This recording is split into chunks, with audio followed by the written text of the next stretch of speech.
Make a simple clustered column chart to compare values across different categories. Then, by tweaking the chart elements, you can easily turn it into a thermometer chart for a clear visual representation of your data.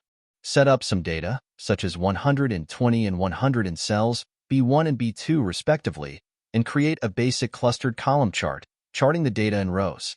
We use the range A1B2. Remove the chart title, legend, and the category axis. Click them to highlight them, then press Delete. Right-click on the temperature series and choose Format Data Series. Then select the secondary axis option and adjust the gap width to 370% in the Format Data Series pane, resulting in the chart in the screen.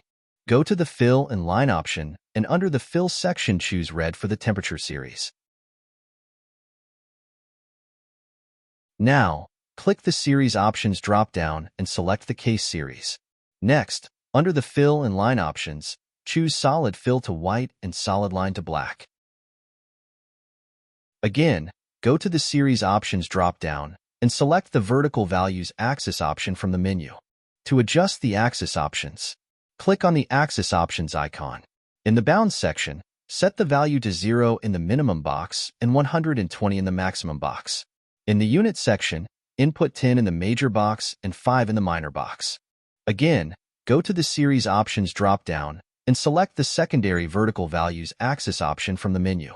Next, adjust the axis options. Click on the Axis Options icon. In the Bounds section, set the value to 0 in the minimum box and 120 in the maximum box. In the Unit section, input 10 in the major box and 5 in the minor box.